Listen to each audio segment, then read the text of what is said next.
Hoje vamos falar um pouco sobre a densidade demográfica, né? Densidade demográfica, demografia, população, planejamento familiar, tudo que envolve, né, população. E o que diz respeito à população, né, a ciência que estuda a população é a demografia. Basicamente, o estudo da população ela passa a ser necessária a partir do momento em que se necessita um planejamento governamental.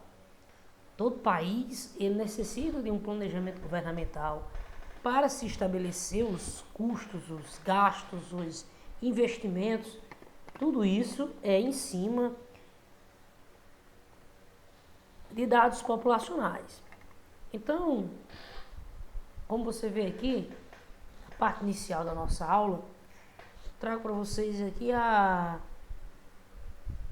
esse quadro, né, Tarsila de Amaral, em que ela mostra uma fase da nossa história, né, que estava acontecendo aí por meados fim dos anos 40 para meados dos anos 50, que era o fenômeno da urbanização, quando o Brasil ele deixa de ser um país agrário rural e se torna e passa a caminhar, né, para se tornar um país futuramente urbano industrial. Então você vê aí que Tarsila ela enfatiza, né, na parte de fundo do quadro, né, o aspecto da cidade, né, com fábricas, prédios e ao mesmo tempo, né, a concentração populacional. Você vê aí, né, uma quantidade de pessoas empilhadas praticamente, o que mostra também, ao mesmo tempo, a diversidade da nossa população. Na imagem seguinte, eu exponho para vocês um pouco aqui sobre a mudança no perfil da população brasileira. A população brasileira foi modificada de acordo com o passar do tempo, né, com as décadas, dos anos 60 para os dias atuais. Como fica demonstrado aí, você vê uma queda acentuada no número de pessoas por famílias, né? E isso deve-se a políticas de planejamento familiar, modificação na estrutura econômica e social das famílias, certo? E isso tudo implicou, né, numa mudança. Basicamente, a estrutura da nossa aula vai partir de conceitos demográficos, crescimento, né, fase do crescimento demográfico e principais teorias, como vocês já são conhecedores. Então, de início aí, né, os conceitos demográficos,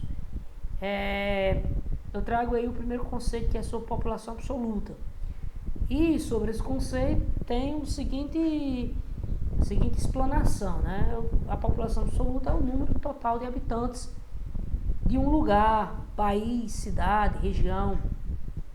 Então, é justamente aquele contexto geral do número de habitantes. E dentro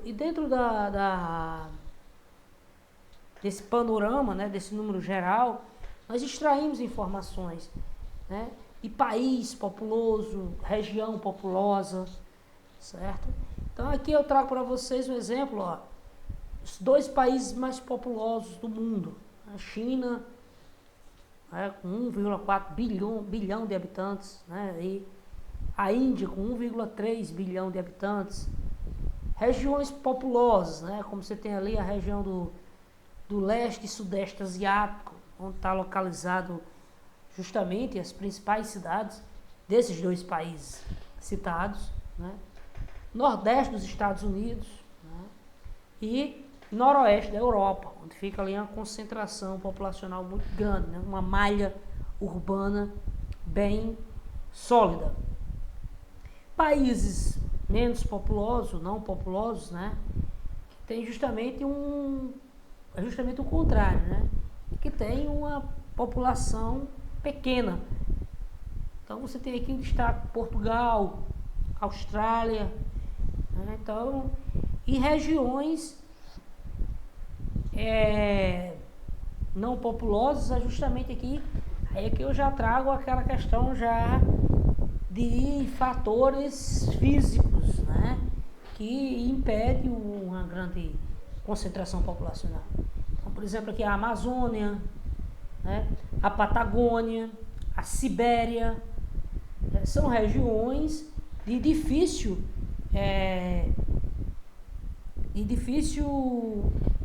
fixação da população, né? Então aí você tem uma região da Amazônia, né, a floresta tropical densamente fechada, né? Aliás, estou aqui, Patagônia, uma região árida, né? E outros contextos frio também, né? Outros extremos. A região da Sibéria, norte ali da Rússia. Citaria também aqui o Saara. Tudo isso aí são regiões, enormes regiões do planeta, no entanto, que tem uma característica física que impede o povoamento.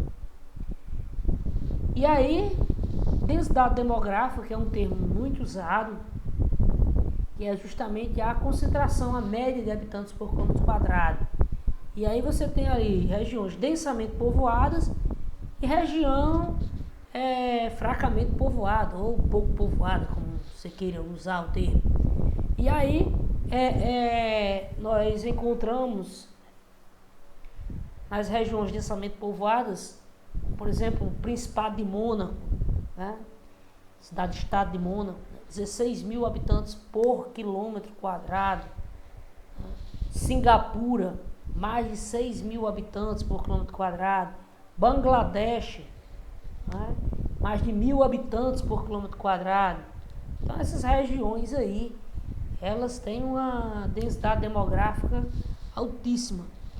E aí você vai analisar, né? Existem N fatores, existem fatores culturais, existe o fator econômico também, que é o grande motor que atrai a população para uma região. Da mesma forma que as regiões do mundo pouco povoado, né? Densidade demográfica mínima, por exemplo, a Austrália. Então, a Austrália está entre os maiores países do planeta. No entanto, grande parte do território da Austrália, né, não é propício para o povoamento. Né? Tem áreas desérticas. Né? O Canadá, né, é um enorme território, o Canadá, da mesma forma, muito localizado no extremo norte do planeta, e parte de seu território tem climas extremos.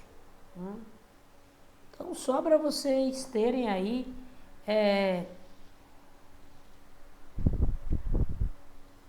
um panorama, né, de fatores que vêm influenciar no povoamento populacional. E aí é aquela básica pergunta: todos os lugares populosos são necessariamente povoados? Pouco ou densamente povoado ou pouco povoado, né? Então, por exemplo, um país ele pode ser populoso e não ser povoado. Certo? De que forma? Vai depender, então, justamente desse termo aqui, né? Quando eu estou me referindo ao populoso, eu estou me referindo à população geral. Quando eu estou falando povoado, eu estou me referindo à população por quilômetro quadrado. Então, o Brasil é um país populoso? Né? Somos o 6º país mais populoso do planeta. Certo?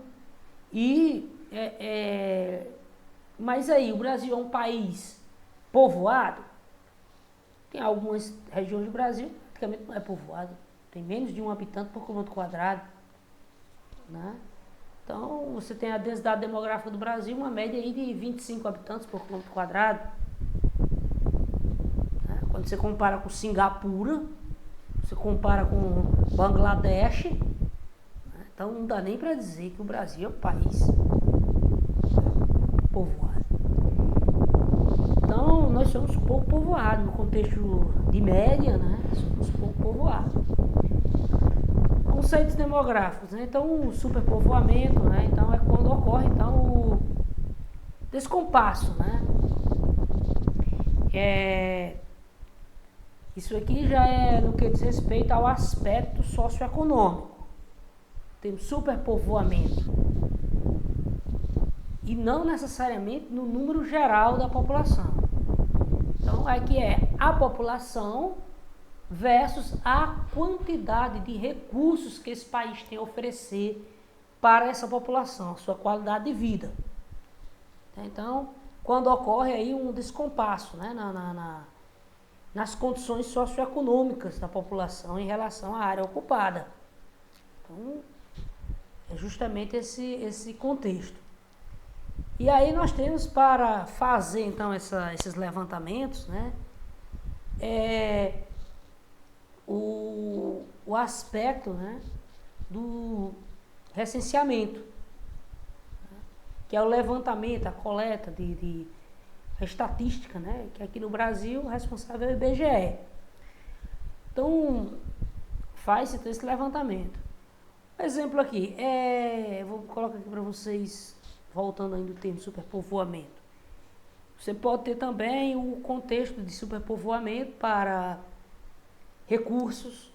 Certo? Então, por exemplo, o Saara. Se você colocar uma população, o território do Saara é enorme. Se você colocar uma população de 1 milhão de habitantes no território do Saara, no contexto geral, né, na população de forma geral, não é nada. Não é nada. No entanto, o que acontece? 1 milhão de habitantes para sobreviver no Saara, ocorre um superpovoamento. Por quê? Porque lá não tem recursos suficientes para abastecer essa população. Olha aí. Né? Não tem água suficiente para abastecer uma população de 1 milhão de habitantes. Olha aí. Para você ver aqui o contexto, como é colocado esse termo superpovoamento. Tem a ver então com a disponibilidade de recursos. Não só econômico, também até natural também. Certo? A taxa de natalidade, né, é a relação entre o número de nascimentos ocorridos em um ano, né? Então essa taxa de natalidade por grupo. Taxa de mortalidade, né, justamente a relação entre o número de óbitos em um ano e o número de habitantes. Essas duas taxas aí, tanto a natalidade como a mortalidade, né, é dada por 1000, a grupo de 1000. Um exemplo aqui é Severiano Melo, nasceram 50 pessoas, né, 50 crianças no ano de 2021. Então pega e divide por 1000. Né? Deixa eu ver aqui, eu acho que tem a... Não, pensava que tinha colocado aqui o cálculo. Tá na montagem do slide, não deu para colocar. Então você pega aqui dessa população e divide por 1000, né? E o resultado, né? Você não vai dar em porcentagem, você vai dar em cada grupo de 1000 habitantes. Nasceram 50 crianças de Severiano Melo no ano de 2021. Certo? Então, você tem aqui 50 por 1000, não é 50%, né? Como fica o contexto. Cada grupo de 1000 pessoas no município, né? Você tem 50 que foram nascidos no ano de 2021. Exemplo, né? Quando você dividir esse nascimento total pela população. Taxa de mortalidade da mesma forma. Certo? E aí é quando você vai fazer esse paralelo entre taxa de natalidade e taxa de mortalidade, né? Se nasceram 50 crianças em 2021 e morreram 60 pessoas em Severiano Melo em 2021, então a população, a conclusão, então está havendo uma regressão populacional. Certo? E tende isso aí a se acentuar em regiões onde onde existe uma presença maior de idosos. A tendência é essa. Um dos municípios aqui do Rio Grande do Norte que tem mais esse contexto, né, é Martins. Martins, o número de pessoas idosas que moram naquele município, né, é muito alto. Isso mostra justamente o quê? Porque lá é uma região mais pacata, né, um município, né, bem tranquilo, e as pessoas preferem então aquela forma de viver, né, naquelas regiões, na altitude, né, aquele clima mais ameno, muito propício. E aí nesse segundo quadro aqui eu trago então a densidade demográfica e distribuição da população, que são diferentes. Quando você tem a densidade demográfica ela é feita ali uma média geral. Brasil, você pega lá a população do Brasil atualmente, uma média de 210 milhões de habitantes, divide pela área, você vai ter uma média aí de 25 habitantes, 26 habitantes por quilômetro quadrado. Mas não significa dizer que em todo quilômetro quadrado do Brasil você vai ter essa densidade. Vai ter regiões do Brasil, né, que você vai encontrar quilômetro quadrado ali com uma média de 500 pessoas, 1.000 pessoas vivendo em um quilômetro quadrado. Regiões ali de São Paulo, Rio. E regiões do interior do país, né, com inferior a 2 habitantes por quilômetro quadrado. Bem menos. Na realidade, a densidade demográfica é apenas uma média, né? Como se distribuísse a população de forma igualitária. No entanto, nós sabemos que não é assim. Né? Bom, então aqui só os gráficos, né, do países, né, que tem aí, superaram 1 bilhão de habitantes, destacado em vermelho. Países com mais de 100 milhões de habitantes. Isso aí vai avançando. E aí, ó, né, cidades indianos, né, que têm verdadeiros bolsões populacionais. E aí o que acontece, né? O crescimento demográfico é justamente a intensidade, né, o volume e as consequências desse crescimento. Como o crescimento da população ela veio se intensificando nos últimos séculos.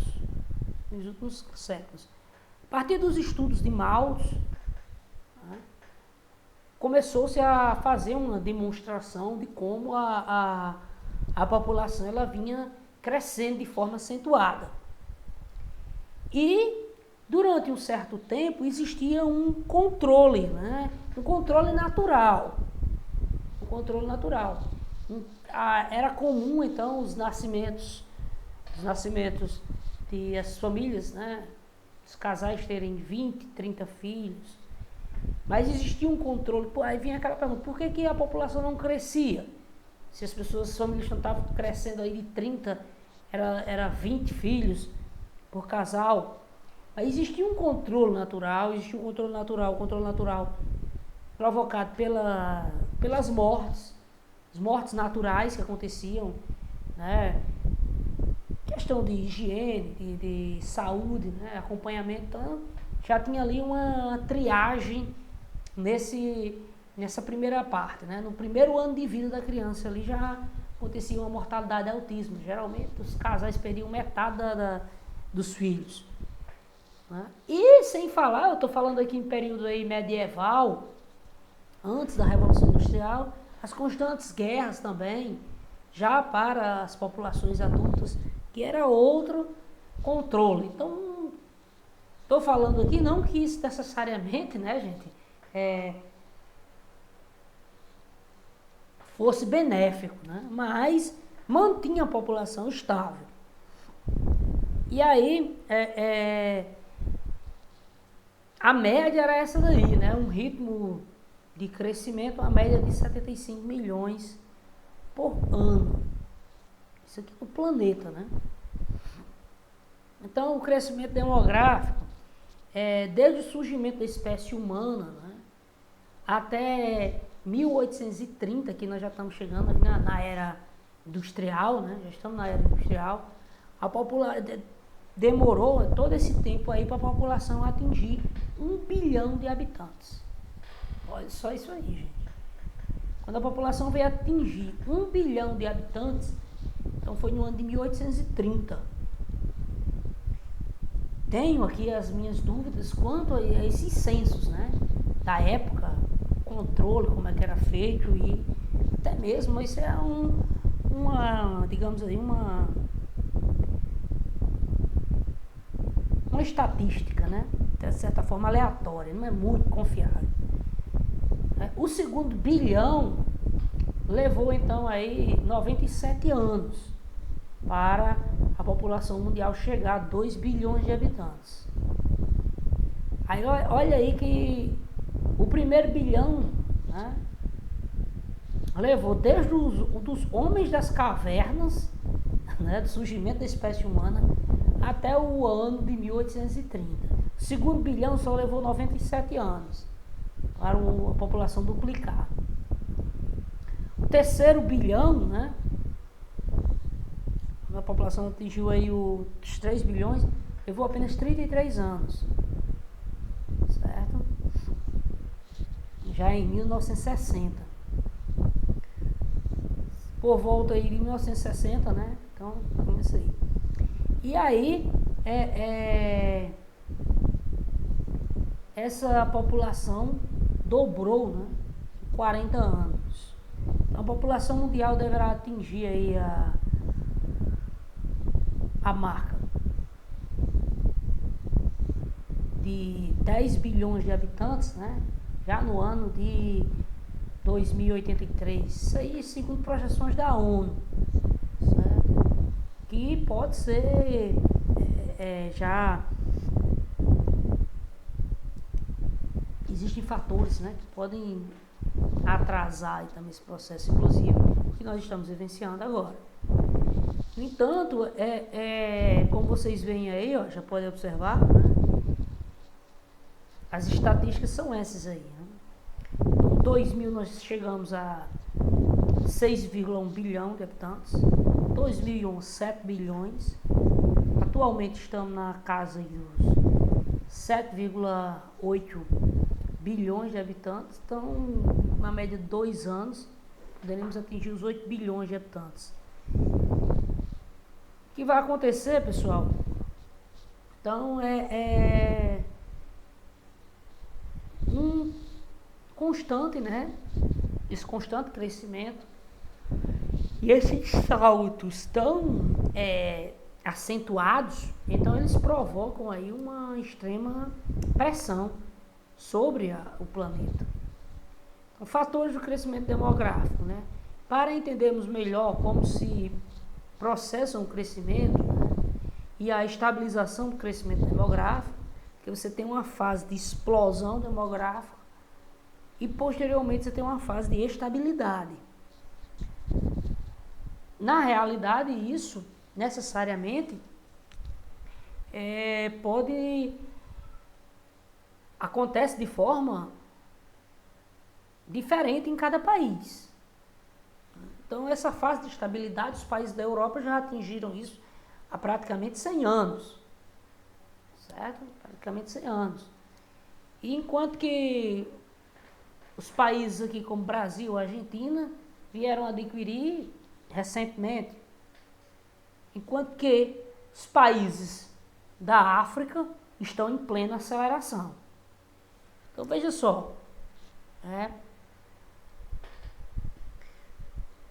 analisando as fases de crescimento demográfico. Então, como era então aquela fase de crescimento lento? O que eu já mostrei para vocês, né? Desde o homem das cavernas, os primeiros hominídeos, até 1830, existia um controle natural. Existia um controle natural. O que era esse controle natural? Então, existia uma grande natalidade, as pessoas nasciam muito, mas tinha uma mortalidade, existia um controle natural. A mortalidade era altíssima. Então, ocasionando aí, isso era ocasionado justamente, né? nessa época a expectativa de vida ela era baixa. Um exemplo aí, acredita-se que entre na Grécia e em Roma Antiga, a expectativa de vida era 25 anos. Isso aqui é uma média, pessoal. Não está querendo dizer que população, não. No geral, aí você tem aí aquela população privilegiada, os patrícios, né, como eram conhecidos a elite romana, eles passavam dos 60 anos, né? Mas um exemplo, grande parte da população, a numerosa população, vivia em condições precárias, tanto de alimentação como de higiene. Isso diminuía a expectativa de vida, certo? Um exemplo, a expectativa de vida de um escravo nas minas de sal em Roma, né? Era uma média de 3 anos. O camarada morria, certo? Então, a segunda fase, né, de crescimento, você tem aqui então um crescimento rápido, caracterizado pela elevada taxa de natalidade e queda na mortalidade. Nessa fase ocorre um grande crescimento populacional, uma verdadeira explosão populacional. Hoje, né, a maioria dos países subdesenvolvidos encontra-se nela, principalmente os países da África. O Brasil aqui já se estabilizou. Então, os países desenvolvidos, industrializados da Europa Ocidental, os chamados desenvolvidos velhos, foram os primeiros a atingir essa fase, principalmente no século XIX. Ao passo que os países, né, desenvolvidos novos, né, como os Estados Unidos, Japão, Canadá, né, ela ocorreu em metade aí do século XX. Né. E aí, os demais países subdesenvolvidos, né, a partir da segunda metade do século XX. Então, o Brasil entra nesse último contexto, né, anos 80 para os anos 90, que o Brasil começa, então, um controle de natalidade. Por que isso aqui já é uma fase diferente? Por quê, pessoal? Essa primeira fase aqui, combater a mortalidade, é mais rápida, porque ela é combatida com políticas públicas de eficiência momentânea. Né? Na hora que a política pública ela chega, simplesmente modifica. Então, um exemplo, né? Saneamento básico, então já aumenta ali a qualidade de vida da pessoa. Acesso à saúde. Então, tudo isso aí já faz com que diminua as quedas na mortalidade. Né? Campanhas de vacinação. Então, isso aí digamos, eu não diria que é instantâneo, mas de um curto prazo, o reflexo dela. No entanto, a natalidade, não. A natalidade das pessoas já é mais um processo mais educacional. Né? Então, aquelas pessoas que necessitavam então, de um maior esclarecimento, né? Que as famílias agora elas poderiam planejar melhor os números de pessoas, porque justamente não ocorreria mais aquela mortalidade tão alta. A terceira fase, né, que é justamente aí a estagnação, então, quando se estabiliza, caracterizada pelas baixa natalidade, então, os casais passam a ter 1 ou 2 filhos, e a baixa mortalidade, justamente porque ocorre aí progressivamente um envelhecimento da população que passa a viver mais. Então, o resultado é um baixíssimo crescimento, né? E até mesmo uma estagnação populacional. Em alguns países só pode ocorrer até regressão, a população começar a querer diminuir. Então, exemplo, a Alemanha. A Alemanha é um país, a Itália também está enfrentando esses problemas. Por quê? Porque grande parte da população ela já é uma média avançada. Né? Então, de 40, 60 anos é a maior parte da população. Então, nos próximos 20 anos, a população ela já está idosa. Mas vai precisar de pessoas, né, para o trabalho que exija mais força física, né, quebrar concreto, construção civil, ou até mesmo garçom. Estou aqui citando aqui N profissões que necessitam, né, de uma certa vitalidade. Então é aí porque esses países tornaram-se um grande fluxo, né, um grande atraente de população no mundo, né? Porque justamente parte de sua população, grande parte, está envelhecendo, e isso faz com que, né, a mão de obra que necessita é a mão de obra justamente mais jovem. Veja aí então, esquema de transição demográfica, né? Então justamente aqui, olha, como você observa, na primeira linha aqui, você tem a queda da natalidade, ela cai mais rápida, né? A queda dela é mais rápida. Enquanto que a natalidade, perdão, essa queda no verde aqui é da mortalidade. A natalidade ela vai se manter constante durante um certo tempo. Aí ela começa progressivamente a cair, até chegar à terceira fase, que é justamente de estabilidade. E aí você tem justamente aí as famosas pirâmides etárias, que é aquelas situações em que os países começam a